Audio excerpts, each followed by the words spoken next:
Hello everyone, welcome to my channel. History का practice set है। Important question NET JRF के लिए और भी सभी परीक्षाओं के लिए इम्पोर्टेंट है, और इसमें प्रीवियस ईयर के क्वेश्चन भी हैं, इसलिए मोस्ट इम्पॉर्टेंट है। तो इसका पहला प्रश्न देखते हैं। पहला प्रश्न है, सूची 1 को सूची 2 में सम्मिलित कीजिए और निम्न कूट से सही उत्तर का चयन कीजिए। तो सूची 1 में दिया गया है साहित्यिक रचना और सेकंड में दिया गया है लेखक। तो हमको इसका मिलान करना है और नीचे कूट दिया गया है, कूट के द्वारा सही उत्तर का चयन करना है। तो देख लेते हैं। आदाब उल हर्ब व अल सुजात का हो जाएगा फ़क्र ए मुदब्बिर,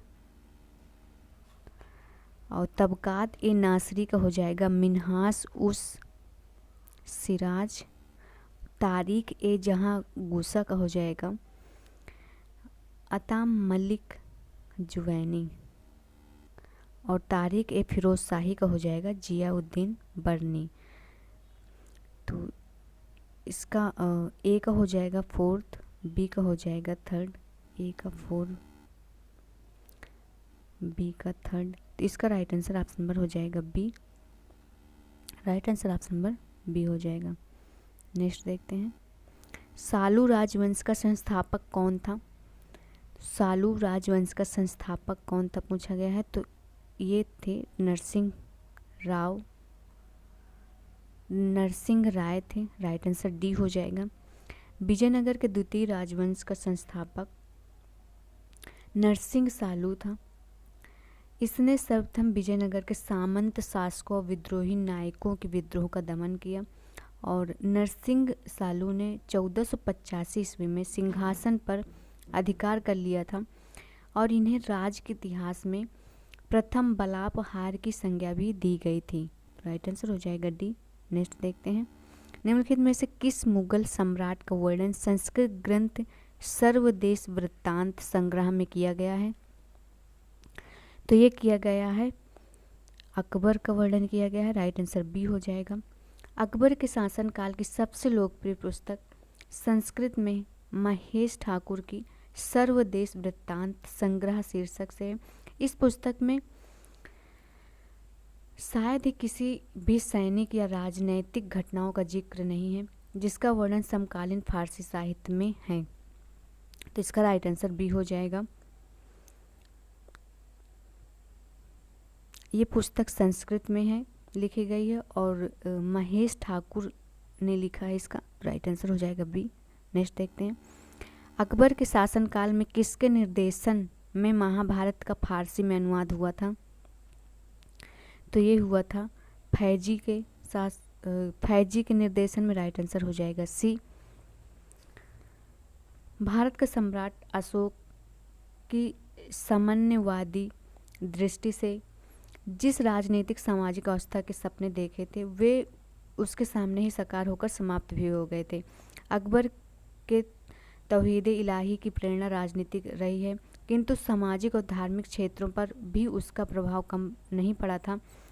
अकबर ने अपनी प्रखर बुद्धि से उस महान जागरण के साथ भी अपने को जोड़ा जिसके बीच सूफी संत काव्य और कबीर तुलसी के निर्गुण काव्य से में निहित थे। अकबर इस्लाम की कट्टरता को नापसंद करता था, और वो सभी धर्मों, संप्रदायों और विचारों के साथ विचार गोष्ठियों के सिद्धांत को अनेक प्रयासों से जनता के समक्ष पुष्ट किया था। इस महान सम्राट ने फैजी के निर्देशन में महाभारत का फारसी में अनुवाद करवाया था, और रामायण, महाभारत, योग, वशिष्ठ तथा वेदांत का भी इसने फारसी में अनुवाद कराया था। तो राइट आंसर हो जाएगा सी। नेक्स्ट देखते हैं, अकबर के समय शेख मुबारक द्वारा जारी राजाज्ञा में कौन सा कथन सही नहीं है? तो ये उलेमा राज्य का आध्यात्मिक प्रमुख था, तो ये नहीं सही है, बाकी सभी सही हैं। बादशाह शरीयत को बदल सकता है, और बादशाह उलेमा से ऊपर है, बादशाह राज का आध्यात्मिक प्रमुख है, तो ये नहीं, उलेमा राज का आध्यात्मिक प्रमुख नहीं है। तो राइट आंसर हो जाएगा ऑप्शन नंबर ए। अकबर समस्त धार्मिक मामलों को अपने हाथों में लेने के लिए 1579 ईस्वी में महजर नामक या एक घोषणा जारी करवाया था। इसे धर्म के मामलों में सर्वोच्च बना दिया था। इस पर 5 उलेमाओं या इस्लामी धर्मविदों के हस्ताक्षर भी थे। इससे राज में उलेमा के अधिकारों में कटौती हो गई थी। राइट आंसर हो जाएगा ए। नेक्स्ट देखते हैं, निम्नलिखित में से कौन मुगल साम्राज्य के पतन के लिए उत्तरदायी नहीं था? तो प्राकृत आपदाएं नहीं थी। राइट आंसर हो जाएगा ऑप्शन नंबर डी। मुगल साम्राज्य के पतन के लिए प्रत्यक्ष रूप से उत्तरदायी थे विदेशी आक्रमण थे, कृषक असंतोष थे और कमजोर उत्तराधिकारी थे, लेकिन प्राकृत आपदाएं नहीं थी। राइट आंसर हो जाएगा डी। नेक्स्ट देखते हैं, नादिर शाह द्वारा बंदी बनाया गया मुगल बादशाह था, तो कौन था? तो मोहम्मद शाह था। राइट आंसर बी हो जाएगा। 1739 में फारस के शासक नादिर शाह ने भारत पर आक्रमण किया और मुगल बादशाह मोहम्मद शाह, जिसे रंगीला भी कहते हैं, इसे बंदी बना लिया गया था। मार्च 1739 को नादिर शाह दिल्ली में प्रवेश किया और इसके नाम पर खुतबा भी पढ़वाया गया था और सिक्के भी जारी करवाए गए थे। नादिर शाह दिल्ली में लगभग 2 माह तक रहा और यहाँ से अधिक धन लूटकर ले गया था फारस, और जाते जाते इसने मोहम्मद शाह को फिर से पुनः भारत के सम्राट नियुक्त कर दिया था। तो राइट आंसर भी हो जाएगा। नेक्स्ट देखते हैं, बाबर द्वारा किस भाषा में तुजुक ए बाबरी लिखी गई थी? तो ये तुर्की भाषा में लिखी गई थी। राइट आंसर सी हो जाएगा। तुजुक ए बाबरी बाबर की आत्मकथा है। इसे फारसी भाषा में अनुवाद भी करवाया था। बाबर नामा में भारत की तत्कालीन राजनीतिक दशा और भारतीयों के तत्कालीन जीवन स्तर, फसलें तथा फूलों का इसमें विस्तृत वर्णन मिलता है। राइट आंसर हो जाएगा सी। नेक्स्ट देखते हैं, जहांगीर ने अपनी किस पुस्तक में मीनार, तालाब और मंडप का 2 बार उल्लेख किया है? तो ये किया है मासीर ए जहांगीरी में। राइट आंसर हो जाएगा A. Right answer option number A हो जाएगा। सॉरी, ये नहीं होगा, तुजुक ए जहांगीरी हो जाएगा इसका। राइट आंसर ये नहीं होगा। जहांगीर ने अपनी किस पुस्तक में मीनार, तालाब और मंडप का 2 बार उल्लेख किया? तो तुजुक ए जहांगीरी में इसने उल्लेख किया था। यह फारसी भाषा में लिखी गई है। इस पुस्तक में जहांगीर ने मीनार, तालाब तथा मंडप का 2 बार उल्लेख किया था। नेक्स्ट देखते हैं, मुगल वंश की निम्नलिखित में से किस इमारत के डिजाइन और वास्तुकला से उस्ताद ईसा खां संबंधित हैं? तो ये ताजमहल से संबंधित है। राइट आंसर हो जाएगा ए। शाहजहां का काल मुगल वास्तुकला का स्वर्ण युग माना जाता है। शाहजहां कालीन वास्तुकला का आगरा में यमुना नदी के तट पर निर्मित उसकी प्रिय पत्नी मुमताज महल का मकबरा है। इसका मुख्य स्थापत्यकार जो है उस्ताद अहमद लाहौरी हैं, जिसे शाहजहां ने नादिर उल अस्त्र की उपाधि भी दी थी, और इसका प्रधान मिस्त्री या निर्माता उस्ताद ईसा खां हैं। तो राइट आंसर हो जाएगा ऑप्शन नंबर ए। नेक्स्ट देखते हैं, नेक्स्ट क्वेश्चन है, चित्रकला और मूर्तिकला पर महाकाव्यों का प्रभाव गुप्त काल से दिखाई देने लगता है। निम्नलिखित में से किस पर रामायण के विषयों का अंकन नहीं है? तो ये रज्मनामा पर नहीं है। राइट आंसर डी हो जाएगा, रज्मनामा पर नहीं है। महाभारत के फारसी अनुवाद को रज्मनामा के नाम से जाना जाता है, और अकबर का शासनकाल में अब्दुल कादिर बदायूनी ने महाभारत का फारसी में अनुवाद किया था। तो ये रामायण से संबंधित नहीं है, महाभारत से संबंधित है।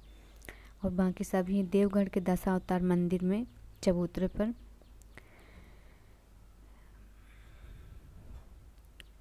रामायण विषयों का अंकन मिला है, और विरूपाक्ष मंदिर पर उत्कीर्ण मूर्तियों पर रामायण के विषयों का अंकन मिला है, और एलोरा के कैलाश मंदिर पर रावण द्वारा कैलाश पर्वत उठाए जाने का प्रसंग मिला है। तो इसमें सभी में मिला है, लेकिन रज्मनामा पर नहीं मिला। तो इसका राइट आंसर हो जाएगा ऑप्शन नंबर डी। नेक्स्ट देखते हैं, निम्नलिखित घटनाओं का सही कालक्रम चुनिए।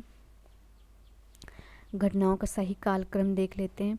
दोहरिया का युद्ध हुआ था 1532 में, और कन्नौज का युद्ध हुआ था 1539 में, और चौसा का युद्ध हुआ था 1540 में। और शेर शाह की मालवा विजय जो हुई थी वो हुई थी 1542 में। 1542 में हुई थी। तो इस हिसाब से इसका राइट आंसर हो जाएगा 1 3 2 1। इसका right answer option number B हो जाएगा। Right answer option number B हो जाएगा। नेक्स्ट देखते हैं, निम्नलिखित में से कौन सा इतिहासकार मंगोलों द्वारा बंदी बनाया गया था? तो ये बनाया गया था अमीर खुसरो। राइट आंसर हो जाएगा सी। अमीर खुसरो का नाम सल्तनत कालीन विद्वानों में उल्लेखनीय है। इसका जन्म उत्तर प्रदेश के पटियाली में 1253 ईस्वी में हुआ था। यह एक ऐसे परिवार से था जिसका कई पीढ़ियों से राज दरबार में घनिष्ठ संबंध रहता था। आरंभ में ये बलबन के सबसे बड़े पुत्र मोहम्मद की सेवा में रहे थे और मंगोलों के साथ एक मुकाबले में मोहम्मद मारा गया और मंगोलों ने अमीर खुसरो को बंदी बना लिया था, लेकिन ये जेल से निकल भागे थे और बलबन के राज दरबार में चले गए थे। तो इसका राइट आंसर हो जाएगा ऑप्शन नंबर सी। नेक्स्ट देखते हैं, मलिक काफूर एक योग्य सेना नायक किस शासक के अधीन कार्यरत था? तो ये अलाउद्दीन खिलजी के शासनकाल के अधीन कार्यरत था। तो राइट आंसर हो जाएगा ऑप्शन नंबर सी। नेक्स्ट देखते हैं, सुल्तान मोहम्मद बिन तुगलक के शासन क्षेत्र को हिंद और सिंध शब्द का प्रयोग किसने किया था? तो ये किया था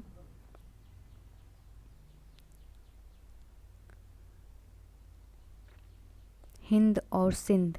इसका राइट आंसर हो जाएगा ऑप्शन नंबर बी।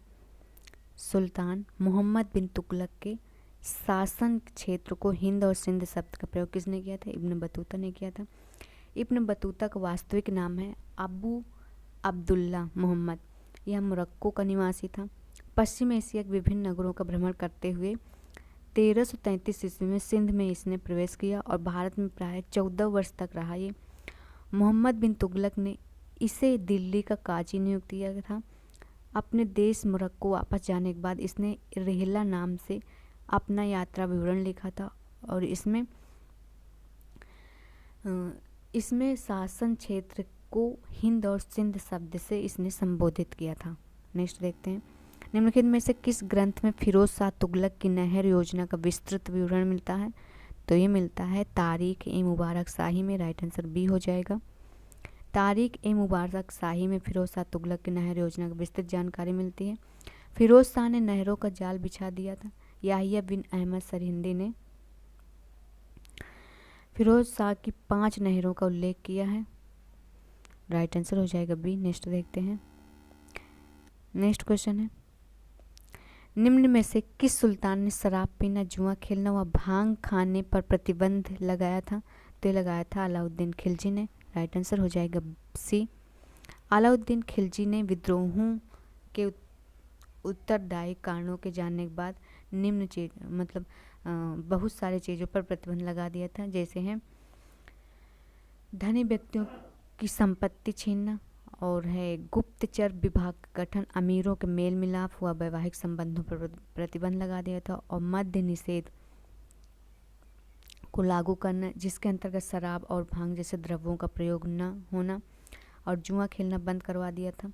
यह करने वाला यह दिल्ली का प्रथम सुल्तान था। इल्तुतमिश ने 40 गुलाम सरदारों के गुट अर्थात तुर्कान ए चेहलगाली का गठन किया था। तो राइट आंसर हो जाएगा सी। नेक्स्ट देखते हैं, पीएन चोपड़ा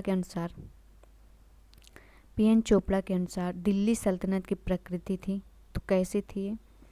धर्म केंद्रित थी। राइट आंसर हो जाएगा सी। नेक्स्ट देखते हैं,